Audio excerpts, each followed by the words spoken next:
America నుండి ఇండియాకి డబ్బులు పంపాలంటే ఇప్పటికీ ఆ పాత పద్ధతులేనా? అందుకే వచ్చేసింది మై పర్సు. Download now.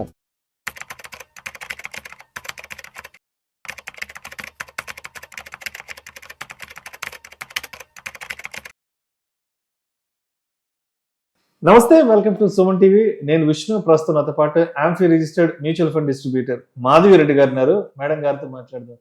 నమస్తే మాధవిరెడ్డి గారు. నమస్తే అండి.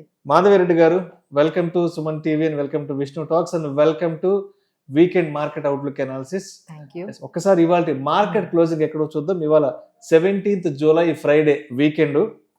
సెన్సెక్స్ విషయానికి వస్తే 964 పాయింట్ల లాభంతో 78,151 వద్ద క్లోజ్ అయింది. నిఫ్టీ విషయానికి వస్తే 261 పాయింట్ల లాభంతో 24,334 వద్ద క్లోజ్ అయింది. బ్యాంక్ నిఫ్టీ విషయానికి వస్తే 939 పాయింట్ల లాభంతో 58,521 వద్ద క్లోజ్ అయింది. సో మొత్తానికి వీకెండ్ లో మార్కెట్లు మాత్రం మంచి పాజిటివ్ ర్యాలీతో క్లోజ్ అయ్యాయి. ఆల్మోస్ట్ ఒక 1000 పాయింట్ల వరకు వాళ్ళ సెన్సెక్స్ టచ్ అవ్వడం జరిగింది. ఎస్ మాధవిరెడ్డి గారు, నేను ఒక 2 days నుంచి ఒక విషయం గురించి భయపడుతున్నాను మార్కెట్లకు సంబంధించి.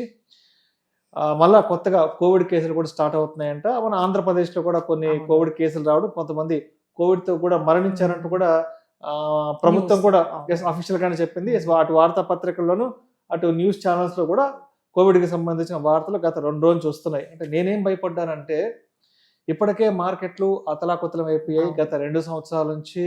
ఇప్పుడు మళ్ళా నెగిటివ్ న్యూస్లతో ఇప్పుడు మళ్ళా కోవిడ్ వార్తలు అంటున్నారు, కోవిడ్ అంటున్నారు.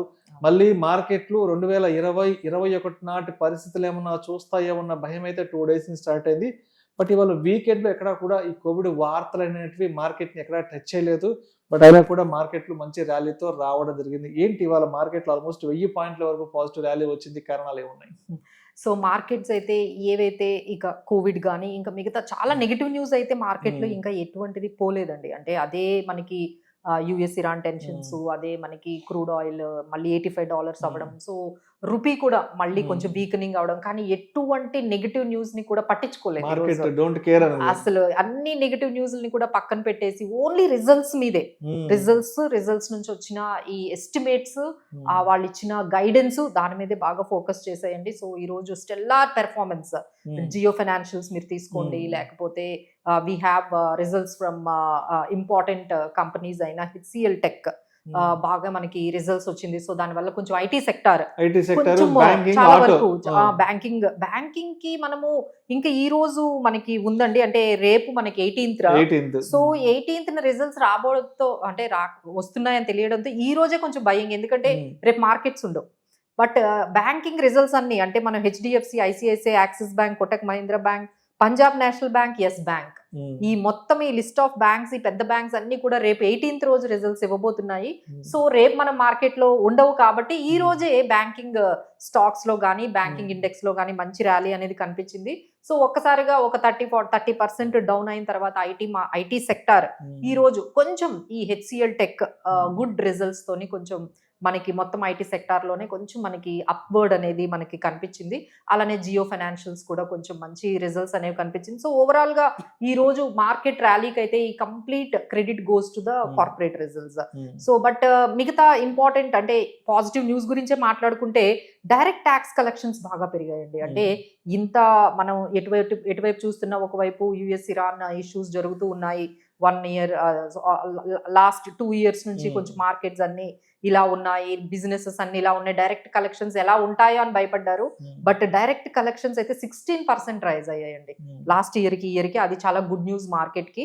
6.5 lakh crore కలెక్షన్స్ జరిగాయి ఈ డైరెక్ట్ కలెక్షన్స్ వల్ల. అది మనకి కొంచెం గుడ్ న్యూస్ అని చెప్పొచ్చు. But rest of the things are ఇంకా అదే బ్యాడ్ న్యూస్ నడుస్తుందండి. సో 96.42 రూపీ వీకనింగ్ అనేది మాత్రం నెక్స్ట్ మార్కెట్ ని కొంచెం ప్రభావితం చేస్తుంది. సో మళ్ళీ ఆర్బీఐ ఏమైనా ఇనిషియేటివ్స్ తీసుకుంటుందేమో, ఎందుకంటే FII సెల్లింగ్ ఆగలేదండి. ఓన్లీ ఇప్పుడు ఏదైతే ఈ రోజు మార్కెట్లో ఈ పాజిటివిటీ మీరు ఏదైతే ఈ విధంగా సెన్సెక్స్ కానీ నిఫ్టీ కానీ ఈ విధంగా ర్యాలీ మనం చూసామో, దాని అంతటికీ కారణం DIIసే. అంటే మన డొమెస్టిక్ ఇన్స్టిట్యూషనల్ ఇన్వెస్టర్సే మార్కెట్ లో బయింగ్ చేస్తూ ఉన్నారు. ఈ రోజు నిన్న మీరు ఎప్పుడు చూసినా FII సెల్లింగ్ మోడ్ లోనే ఉన్నారండి. వాళ్ళ మెయిన్ కన్సర్న్ అంతా రూపీ. మనకేమైంది మళ్ళీ $85 అయింది, మళ్ళీ ఇంపోర్ట్ బిల్ పెరిగింది, సో దానివల్ల రూపీ వీకనింగ్ అయిపోయింది. సో 95 ఉండేదండి, 94కి వచ్చేస్తుంది అనుకున్నాము, మళ్ళీ అగైన్ అది 96.42 అవగానే మళ్ళీ FIS సెల్లింగ్ అనేది ఒకవైపు నుంచి స్టార్ట్ అయింది. బట్ అవన్నీ పక్కన పెడుతూ మన DIS ఆ స్ట్రాంగ్ బయింగ్ తోనే మన మార్కెట్స్ అనేవి ఈ రోజు ఆల్మోస్ట్ 24,000 దగ్గర మంచి సపోర్ట్ అయితే క్రియేట్ చేయగలిగాయండి. అండ్ అదేవిధంగా మాధవిరెడ్డి గారు, అంటే అందరికీ కనిపించే ఇష్యూస్ ఇప్పుడేమో కోవిడ్ కి సంబంధించిన వార్తలు కనిపిస్తున్నాయి, మరోవైపు వార్ కి సంబంధించిన న్యూస్లు, తర్వాత క్రూడాలకి సంబంధించి ఇవన్నీ మనకు అన్ని కనిపిస్తున్నాయి. బట్ మార్కెట్ అంటే మనకి కనిపించిన ఇంకొక న్యూస్ ఏంటంటే ఎల్ నినో ప్రభావం. సో అసలు ఎల్ నినో ప్రభావం ఫర్దర్ గా ఎలా ఉండబోతుంది, ఇది మార్కెట్లను ఏ విధంగా ఇంపాక్ట్ చేసే అవకాశం ఉంది, తర్వాత రూరల్ ప్రొడక్టివిటీ మీద ఎటువంటి ఇంపాక్ట్ చూపే అవకాశం ఉందంటారు? ఆల్రెడీ స్టార్ట్ అయిందండి మీకు ఇంపాక్ట్. ఇన్ఫ్లేషన్ మొన్న ఫిగర్ అనేది వచ్చింది మనకి. ఇన్ఫ్లేషన్ అయితే ఫిగర్ అయితే ఆల్మోస్ట్ అంటే గవర్నమెంట్ RBI స్టాండర్డ్ 4% బిలో ఎలా అయినా ఇన్ఫ్లేషన్ ని అంతవరకు ఉంచాలని చూస్తున్నారు కానీ but that was become impossible అయిపోయిందండి. ఇప్పుడు 4.4%. అలానే మనకి హోల్సేల్ ప్రైస్ ఇండెక్స్ అయితే ఆల్మోస్ట్ 9.62% వరకు ఇన్ఫ్లేషన్ అనేది పెరిగింది. సో మీరు ఏదైతే చెప్తున్నారో అంటే ఇంతవరకు మనకి ఈ క్రూడ్ ఆయిల్, ఈ గ్యాస్ సప్లై డిస్ట్రప్షన్స్, ఒక విధంగా మనకి ప్రైస్ పెరగడంతో ఇన్ఫ్లేషన్ అనేది బాగా పెరిగింది. సో దాన్ని మళ్ళీ ఎడిషన్గా ఇప్పుడు మీరు చెప్తున్నట్టుగా ఎల్ నినో ప్రభావం అయితే చాలా ఉందండి. సో ప్రొడక్టివిటీ అనేది తగ్గిపోతుంది. సో మనకి ఆ ఇంపాక్ట్ అనేది అంటే ఎప్పుడైతే మనకి సప్లై అనేది తగ్గిపోతూ ఉంటుందో రూరల్ నుంచి మనకి ఏదైతే మనకు రావాల్సిన ఏవైతే ప్రొడక్షన్ తగ్గిపోతుందో, సో డెఫినెట్లీ మళ్ళీ మన ప్రైజెస్ అన్ని మళ్ళీ పెరిగిపోతాయి. సో ఇన్ఫ్లేషన్ పెరిగింది అంటే ఇప్పటి వరకు RBI ఏం చేసింది అంటే ఈ రేట్స్ని అంటే మన రెపో రేట్స్ని కానీ ఇంట్రెస్ట్ రేట్స్ని స్టడీగా ఉంచింది. ఎందుకు ఇప్పటికే చాలా భారంగా ఉంది, ఇప్పటికీ మళ్ళీ మనం ఇంట్రెస్ట్ పెంచాము అంటే ఇంకా ఇబ్బంది అయిపోతుంది అని. But maybe it may not stay at that point అండి. మేబీ ఫ్యూచర్లో ఈ విధంగా ఎల్ నినో వల్ల మళ్ళీ కానీ ఇన్ఫ్లేషన్ పెరిగినట్లయితే మేబీ ఇంట్రెస్ట్ రేట్స్ కూడా పెరిగే అవకాశాలు ఉన్నాయి. So that is a very big concern for the market next. అంటే ఇప్పుడు కార్పొరేట్ రిజల్ట్స్ అనేవి మనకి నెక్స్ట్ ఒక 1 మంత్ ఈ విధంగా ఈ మంత్ అంతా కూడా మనకి కార్పొరేట్ రిజల్ట్స్ తోని మార్కెట్స్ అన్ని కొంచెం పాజిటివ్ గా వెళ్తాయి. బట్ ఆఫ్టర్ దట్ ఏంటంటే మళ్ళీ ఈ పర్టికులర్ ఇన్ఫ్లేషన్ ఈ డిస్టర్బెన్స్ తో ఉంటాయి. సో ఇంకొక బ్యాడ్ న్యూస్ ఏంటి మనకి వస్తోంది అంటే మళ్ళీ టారిఫ్స్ అనేది మళ్ళీ ఆయన స్టార్ట్ చేశారు. సో మీరు ఎక్కువగా క్రూడ్ ఆయిల్ అనేది రష్యా నుంచి కొనుక్కుంటున్నారు, సో మీకు 100% టారిఫ్స్ వేయాలి అని చెప్పి మొత్తం US సెనెట్ అంతా కూర్చొని వాళ్ళందరూ కూడా యుఎస్ ఏం చేశారంటే మన ఇండియా ఎలాంటి కంట్రీస్ అయితే రష్యా నుంచి ఎక్కువగా క్రూడ్ ఆయిల్ ఇంపోర్ట్ చేసుకుంటున్నాయో అలాంటి కంట్రీస్ మీద అంతా కూడా 100% వేయాలని వాళ్ళందరూ డెసిషన్ తీసుకున్నారట. సో ఇదేదైనా న్యూస్ కానీ బయటకు వచ్చిందంటే మళ్ళీ కొంచెం మార్కెట్స్ కి అది కొంచెం నెగిటివ్ గా మనకి కనిపించబోతుందండి. రైట్. సో ఇప్పుడు మాధవిరెడ్డి గారు, ఇప్పుడు మనకి జూలై మాసం అంటే మామూలుగా పీక్ అంటే మాన్సూన్ బాగా పీక్ లెవెల్లో ఉంటుంది. దేశమంతా విస్తారంగా వర్షాలు కురుస్తుంటాయి. దేశమంతా ఫుల్ ఫ్లెడ్జ్డ్ గా అందరూ కూడా రైతులందరూ కూడా వ్యవసాయ కార్యకలాపాల నిమగ్నం అయిపోయి ఉంటారు. బట్ ఈ సంవత్సరం మొత్తం రివర్స్ లో ఉంది. వర్షాలు కేవలం ఉత్తరాది రాష్ట్రాలు అక్కడక్కడ మినహా, బట్ దక్షిణాది రాష్ట్రాల్లో చెప్పాలంటే ఇప్పటికీ పీక్ సమ్మర్ నడుస్తుంది. సో ఇప్పుడు ఇంత సమ్మర్ నడుస్తుంది కాబట్టి అంటే మామూలుగా ఈ టైంకి ఏంటంటే మనం ఈ ఫర్టిలైజర్స్ సంబంధించిన stocks, FMCG segment related, agriculture related stocks గురించి ఎక్కువగా మాట్లాడుకుంటాం. వాటికి సంబంధించిన హైప్ కూడా ఎక్కువ ఉంటుంది కదా. బట్ ఏంటి ఈ సంవత్సరం ఎల్ నినో ప్రభావం కారణంగా ఈ ఫర్టిలైజర్ కి సంబంధించి అగ్రికల్చర్ రిలేటెడ్ స్టాక్స్ పరిస్థితి ఎలా ఉంది అసలు? సో ఫెర్టిలైజర్స్ ఎప్పుడు కూడా ఈ టైంలో గవర్నమెంట్ ఏంటంటే సబ్సిడీ ఇస్తుంది. సో దాని మీద బయింగ్ కూడా అంటే మీరు అన్నట్టుగా వీటిని సీజనల్ స్టాక్స్ అంటారు. సీజన్ బట్టి ఎప్పుడు కూడా ఈ సీజన్ రాగానే ఈ సీజన్ లో కొంచెం అది మొమెంటం వస్తుంది. బట్ ఈసారి అయితే అది నిజంగానే కనిపించట్లేదండి. ఏదైతే అగ్రికల్చర్ బేస్డ్ సెక్టార్ స్టాక్స్ ఉంటాయో అవి అస్సలు ఎటువంటి మనకి కనిపించలేదు. ఎస్పెషల్లీ మీరు అన్నట్టుగా మన తెలుగు రాష్ట్రాల్లో మాత్రం మరీ దారుణంగా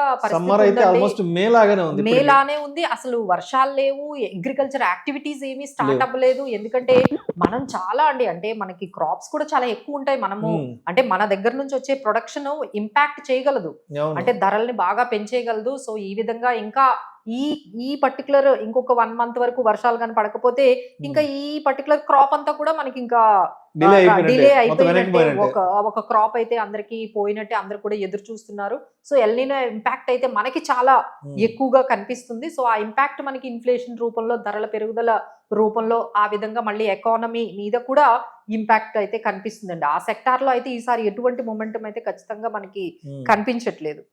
అంటే ఇప్పుడు ఈ సీజన్ లో వ్యవసాయ కార్యకలాపాలు సరిగ్గా నడవకపోతే ఆ ఇంపాక్ట్ ప్రొడక్టివిటీ మీద పడుతుంది. అవునండి. ప్రొడక్టివిటీ మీద పడడం వల్ల ఎఫ్ఎంసీజీ కూడా చాలా దెబ్బతినే అవకాశం కూడా ఉంటుంది ఫర్దర్ గా. ఎఫ్ఎంసీజీతో పాటు మనకి ఏమవుతుందంటే, ఎవరైతే ఈ రూరల్ బేస్డ్ ఎకానమీ ఉంటుందో, లేకపోతే రూరల్ కన్సంప్షన్, ఇప్పుడు వాళ్ళు ఎక్కడ కన్సంప్షన్ చేస్తారండి? అసలు యాక్టివిటీయే లేదు వాళ్ళకి, అసలు మనీ అనేది రొటేషన్, మనీ రొటేషన్ అవ్వదు కదండి. మీకు ఎప్పుడైతే పనులన్నీ స్టార్ట్ అవుతాయో మనీ అనేది రొటేషన్ జరుగుతూ ఉంటుంది. వీళ్ళు వేస్తూ ఉంటారు, వాళ్ళ క్రాప్ వస్తుంది, మళ్ళీ వెళ్తుంది. సో ఇదంతా కూడా ఒక రకమైన యాక్టివిటీస్ అన్ని ఆగిపోగానే ఈ మనకి ఈ కన్సంప్షన్ అనేది ఇప్పుడు ఆల్రెడీ కూడా అందరూ కూడా మార్కెట్ లో కూడా మాట్లాడుకోవడం స్టార్ట్ చేశారండి. ఈసారి మనకి ఈ రూరల్ కన్సంప్షన్ అయితే బాగా ఇంపాక్ట్ అయ్యింది. కొంచెం అర్బన్ కన్సంప్షన్, అంటే ఎప్పుడు కూడా రూరల్ కన్సంప్షన్ ఎక్కువ ఉండేది, అర్బన్ కన్సంప్షన్ తక్కువ ఉండేది. ఈసారి మాత్రం because of El Niño rural consumption అయితే చాలా డౌన్ అయింది compare to the urban consumption. So మనకేంటంటే ఎక్కువ మంది రూరల్లోనే ఉంటారు కదండి, మన పాపులేషన్ మాక్సిమం. సో వాళ్ళ కన్సంప్షన్ తగ్గింది అంటే అది ఎఫ్ఎంసీజీ స్టాక్స్ కి అది కొంచెం వాటి మీద అయితే ఇంపాక్ట్ అయితే, వాటి మార్జిన్స్ మీద కూడా, సేల్స్ టర్న్ ఓవర్ మీద కూడా ఇంపాక్ట్ కలిగించే అంశమేనండి ఎల్నినో అయితే. And Nifty support and resistance level ఎక్కడ ఉంది? సో ఇప్పుడు మనకి 24,000 దాదాపుగా మంచి సపోర్ట్ లెవెల్ అయితే క్రియేట్ చేసుకుంది. ఎప్పుడు కూడా ఈ మనం లాస్ట్ చాలా సార్లు చూసాము 24,050, 24,000 రాగానే అగైన్ మార్కెట్స్ అయితే 24,200 వరకు వెళ్ళిపోతూ ఉన్నాయి. సో ఈ విధంగా కార్పొరేట్ రిజల్ట్స్ కానీ పాజిటివ్ గా కనిపిస్తే మన నెక్స్ట్ టార్గెట్ అయితే 24,400, 24,550 ఈ రేంజ్ వరకు కూడా వెళ్ళే అవకాశం ఉందండి. బట్ స్ట్రాంగ్ సపోర్ట్ అట్ 24,000, 24,200 దగ్గర మనకి మంచి సపోర్ట్స్ అయితే కనిపిస్తుంది.